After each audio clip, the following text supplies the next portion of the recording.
여러분 안녕하십니까? 광주 MBC 뉴스투데이입니다. 먼저 오늘의 주요 뉴스입니다. 2019년 세계 수영선수권대회 개최지가 한국 시간으로 오늘 밤 스페인 바르셀로나에서 발표됩니다. 경기 침체 등을 이유로 무기한 연기됐던 무한 남악 신도시 내 오룡지구 택지 개발 사업이 연내 착수하는 것으로 결정됐습니다. 광주의 대중교통과 인근 5개 시군의 농어촌 버스를 환승할 수 있도록 한 광역 환승제가 오늘부터 시행에 들어갔습니다. 전남 해안을 찾는 발길이 크게 늘면서 해수욕장 개장 2달 만에 40만 명 가까운 방문객이 다녀갔습니다. 네, 2019년 세계 수영선수권 대회가 광주에서 개최될 수 있을까요? 오늘 스페인 바르셀로나에서 유치 도시가 결정되는데 마지막 순간에 광주가 호명되기를 다 함께 기대해 보겠습니다. 정용욱 기자입니다. 2019 세계 수영선수권대회 유치도시는 앞으로 12시간 뒤인 오늘 저녁 7시 30분쯤에 결정됩니다. 잠시 뒤엔 올해 세계 수영선수권이 열리는 스페인 바르셀로나에서 최종 프리젠테이션이 진행됩니다. 이 자리에서 광주시는 수영 경기 기반 시설이나 마케팅 능력 등 종합적인 대회 개최 능력을 집중 강조할 계획입니다. 프리젠테이션이 끝나면 22명의 대회 집행위원들은 과반수를 얻는 도시가 나올 때까지 무기명 투표를 벌여 최종 개최지를 결정합니다. 광주시는 유치에 대한 자신감을 보이고 있습니다. 2019 세계 수영선수권대회 4년 전에 하계 U대회를 치러 국제규격의 수영장과 국제대회 운영 노하우를 갖출 수 있다는 장점이 있기 때문입니다. 우리 시가 가지고 있는 인프라가 U대 개최 이후에 그 시설을 그대로 이용할 수 있는 점들이 피나로부터 많은 어떤 점수를 받을 수 있는 요인이 되었고, 지난 4월 말에 광주를 방문한 대회 실사단이 광주의 유치 준비가 훌륭하다고 평가했던 것도 긍정적입니다. For that reason, just to thank you for all of you for welcoming us so warmly in your fantastic country. I'm sorry I bring you the water. 이에 맞춰 오늘 저녁 광주시 야외음악당에서는 바르셀로나 현지 실황을 생중계하는 2019 세계 수영선수권대회 유치 기원 응원전이 열립니다. MBC 뉴스 정용욱입니다. 러시아 카잔에서 2013 하계 유니버시아드 대회가 막을 내렸습니다. 각국 선수단은 2년 뒤 광주에서 다시 만날 것을 기약했습니다. 이계상 기자입니다. 러시아기와 태극기가 나란히 유니버시아드 폐막식 입장 행렬에 등장합니다. 유니버시아드 찬가에 맞춰 대회기가 내려지고 다음 대회 개최 도시로 광주가 선포됩니다. 강훈태 광주시장은 국제대학 스포츠연맹 회장으로부터 대회기를 넘겨받고 성공적인 대회 개최를 약속했습니다. Our city, Gwangju, is sport loving city. 광주를 홍보하는 영상이 흘러나오고 한국의 K-팝과 흥겨운 국악 공연이 관람객들을 매료시킵니다. 폐막 행사는 지구촌 180개 나라에 생중계돼 국제도시 광주의 위상을 높였습니다. 광주 U대회 일정이 대회기 인수와 함께 공식적으로 시작됨에 따라 조직위원회의 움직임도 빨라졌습니다. 앞으로도 이제 각종 그 마케팅 부분을 2014년부터는 본격적으로 추진을 하면서 자체 수입 확보에도 최선을 다해서. 또한 2019 세계 수영선수권대회 개최지 결정이 하루 앞으로 다가오면서 유치단이 스페인 바르셀로나로 향하는 등 대회 유치 활동이 본격화됐습니다. MBC 뉴스 이계상입니다. 문화부는 국립아시아문화전당회 운영을 법인에 위탁시키는 특별법 개정안을 올해 안에 관철시키겠다고 밝혔는데요. 광주 지역 문화단체는 법인 위탁에 반대한다는 의견을 문화부에 전달했습니다. 박수인 기자입니다. 문화부 아시아 문화중심도시 추진단은 기자간담회를 통해 아시아 문화전당회 운영을 법인에 맡기겠다는 입장을 거듭 밝혔습니다. 이번 주말 관련 특별법 개정안의 입법 예고 기간이 끝나면 차관회의와 국무회의를 거쳐 법안을 확정한 뒤 다음 달 개회하는 올해 정기국회에 제출할 예정입니다. 문화부 계획대로 입법이 이루어지면 문화전당의 콘텐츠 개발을 맡고 있는 아시아문화개발원이 특수법인인 아시아문화원으로 개편돼 내년 6월쯤 전당 운영 조직으로 출범합니다. 이에 따라 공석 중인 아시아문화개발원장 선임은 전당 운영 주체에 관한 입법이 마무리될 때까지 잠정 중단된 상태입니다. 지역의 반대 여론에 대해서는 문화부의 입장을 이미 각계에 전달했고 앞으로도 설득을 계속하겠다고 말했습니다. 한편 문화전당 법인화에 반대해온 지역문화교류 호남재단은 특별법 개정안에 반대한다는 의견서를 문화부에 전달했습니다.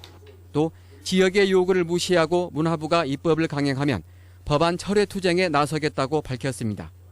광주시 의회도 지역구 국회의원들과 협력해 특별법 개정 저지에 나설 태세여서 문화부와 정면 충돌이 예상됩니다. MBC 뉴스 박수인입니다. 광주의 대중교통과 인근 시군의 농어촌 버스를 환승할 수 있도록 한 광역 환승제가 오늘부터 시행에 들어갔습니다. 광주시는 오늘 새벽 5시부터 시내버스와 지하철 등 광주의 대중교통과 나주 화순 등 전남 지역 5개 시군의 농어촌 버스를 자유롭게 환승할 수 있도록 하고 요금도 한 차례 환승을 기준으로 50% 할인한다고 밝혔습니다. 또 광역 환승제 시행과 더불어 광주 시내버스의 무료 환승 기준을 최초 승차 후 1시간 이내에서 최초 하차 후 30분 이내로 변경하기로 했습니다. 독자 세력화를 추진 중인 안철수 의원이 호남을 방문했습니다. 지지자들의 관심은 뜨거웠는데 지방선거 입지자들은 애가 탔습니다. 윤근수 기자입니다. 정책 네트워크 내일이 주최하고 안철수 의원이 참여한 호남권 토론회에는 1000여 명이 모였습니다. 안철수 의원의 말 한마디 한마디에 이목이 집중됐고 끊임없이 박수갈채가 쏟아졌습니다. 안 의원은 정치 주도 세력의 교체가 시대적인 과제라며 좋은 분들과 함께 좋은 결과를 얻기 위해서 최선을 다하겠다고 밝혔습니다. 좋은 분들의 구체적인 기준도 밝혔습니다. 우리나라 전반적인 구조개혁에 대해서 비전을 가지고 거기에 대해서 믿음을 가지고 의지가 있는 분, 그런 분들이면 좋겠다. 10월 재보선과 내년 지방선거 등 앞으로 다가올 정치 일정에도 적극적으로 임할 생각이라고 말했습니다. 그러나 지금은 좋은 분들을 만나서 교감하는 단계일 뿐 신당 창당에 대해서는 생각하고 있지 않다며 선을 그었습니다. 확실한 무언가를 기대하며 토론장에 나온 지방선거 입지자들은 종전의 입장을 재확인한 안 의원의 발언에 애를 태워야 했습니다. 국정원 대선 개입 사건과 관련해서 안 의원은 있을 수 없는 일이라며 여야 모두 정쟁에서 벗어나 본질에 집중하라고 강도 높게 비판했습니다. 국정원 전국에서 존재감이 약해졌다는 여론을 의식한 발언으로 풀이됩니다. 안 의원은 시종 일관 강한 노조로 독자 세력화에 대한 메시지를 전했지만 지지자들과 지방선거 입지자들 사이에선 기대와 아쉬움이 교차했습니다. MBC 뉴스 윤문수입니다. 올해 첫 적조주의보가 발령됐습니다. 국립수산과학원은 어제 오후 2시를 기해 적조주의보 기준치보다 최대 5배가 많은 유해 적조생물이 발견된 고흥군 내나로도 동쪽 해상부터 여수시 돌산 동쪽 해상에 대해 적조주의보를 발령했습니다. 올해 적조는 최근 단기간 소규모로 나타났던 것과는 달리 지속적으로 중규모 이상으로 분포 범위가 넓어질 것으로 예측됐습니다. 올 들어 전남 지역에서 첫 비브리오 폐혈증 양성 환자가 발생했습니다. 전라남도는 보성에 사는 72살 이모 씨가 비브리오 폐혈증 의심 증세를 보인 지 닷새 만에 양성 환자로 최종적으로 판명돼 치료를 받고 있다고 밝혔습니다. 비브리오 폐혈증은 간질환 등 만성 질환자들이 오염된 해산물을 날것으로 먹거나 바닷물에 접촉했을 때 주로 감염되는 질병입니다. 지난해 전국적으로 60여 명이 비브리오 폐혈증 진단을 받아 30여 명이 숨졌고 전남에서는 4명이 감염돼 2명이 목숨을 잃었습니다. 과적을 단속해야 할 여수시가 오히려 위반 차량을 그냥 보내주는 장면이 카메라에 잡혔습니다. 차량 운전자를 위해서 그랬다는데 알고 보니 최근 3년 동안 여수시는 과적 차량을 단 한 대밖에 적발하지 못했습니다. 권남기 기자가 취재했습니다. 도로가에 한 화물차가 고장이 난 채 서 있습니다. 화물칸에 실려있는 2개의 검은색 물체. 크레인의 균형을 맞추는 데 쓰이는 대형 무게추입니다. 해당 무게추 하나의 무게는 무려 15톤. 2개가 실려있으니 이미 30톤에다 화물차 자체의 무게만 15톤 정도 됩니다. 최소 45톤으로 따로 무게를 재지 않아도 과적입니다. 현행법상 최대 44톤이 넘으면 처벌 대상이기 때문입니다. 그런데 단속을 나온 여수시 공무원들은 차 안에서 그냥 구경만 하고 있습니다. 기중기까지 동원해 무게추를 빼내는 등 눈앞에서 과적의 증거가 사라지는데도 요지부동. 오히려 촬영을 방해하기까지 합니다. 하지 말아요. 뭐 뭐냐고 했어. 에? 지금 뭐 하시는 거야? 이날 여수시 과적 단속반은 결국 과적 차량을 그대로 보내줬습니다. 그 차가 고장났는데 거기서 계속 압박을 줄 수가 없더라고요, 압력을. 그래서 이제 그러면은 당신 이걸 볼 때 이렇게 넘는데 이제까지 온 곳은 놔두고 최근 3년 동안 여수시가 과태료를 부과한 과적 차량은 불과 한 대. 인근 광양시의 같은 기간 100건에 가까운 과태료 부과 실적과 비교해도 여수시는 사실상 과적 단속을 하지 않는다고 볼 수밖에 없습니다. 굉장한 그게 한번 집중되어 있는 구간이거든요. 여수가 3년간 적발하는 못하는 게 저는 좀 문제가 있거든요. 석유화학 공장이 밀집한 여수 국가산단이 있어 하루 수만 대의 화물차가 여수를 오가는 상황. 과적 단속에 손 놓은 여수시의 행정 때문에 도로 위의 무법자들은 오늘도 여수 곳곳을 질주하고 있습니다. MBC 뉴스 권한기입니다. 음주 단속 중인 경찰관이나 의경이 음주운전 차량에 치이거나 폭행당하는 일이 또 발생했습니다. 어제 새벽 1시쯤 광주시 서구 풍암동에서 42살 임모 씨가 음주 단속 중인 경찰을 차로 친 뒤 달아났다 16시간 만에 붙잡혔습니다. 지난 15일에도 광주 장덕동에서 50살 전모 씨가 음주 단속 중이던 경찰관을 매단 채 달아나는 등 이번 주 광주에서만 4명의 경찰관과 의경이 순환을 당했습니다.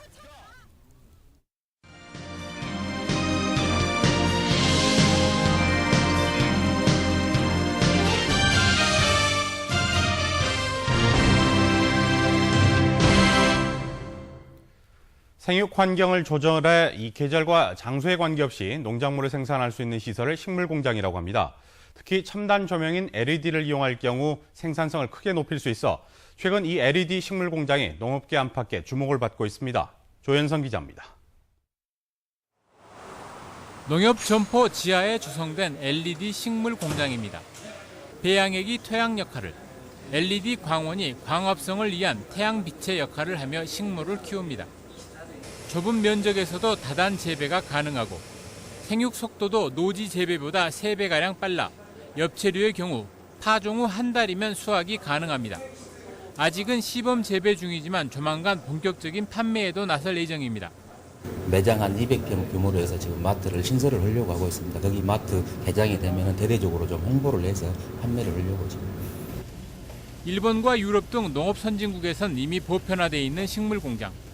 우리나라에서는 특히 기존의 형광등이 아닌 LED를 주 광원으로 하는 식물 공장이 주목받고 있습니다. LED는 에너지 소비가 적고 수명이 길면서도 식물이 필요로 하는 정확한 파장대의 빛을 낼 수 있기 때문입니다. 한국과 일본 두 나라의 관련 업계와 기관들도 LED 식물 공장이 미래 농업의 한 축이 될 것이라는 데 뜻을 같이 하고 적극적인 정보 교류에 나서고 있습니다. 農業に携わる人たちがもうだいぶ年を取ってるんですよね。ですからだんだん農業の人口も減ってくる中で、新しい農業、若い人たちが参入できたり 농업계 일부에서는 막대한 초기 투자비와 농민들의 생존권 위협 등을 이유로 아직은 시기상조라는 입장도 밝히고 있습니다. 그러나 이미 정부와 지자체들이 농업 분야의 새로운 성장 동력으로 규정하며 적극적인 지원에 나서고 있어 LED 식물 공장은 빠르게 확산될 전망입니다.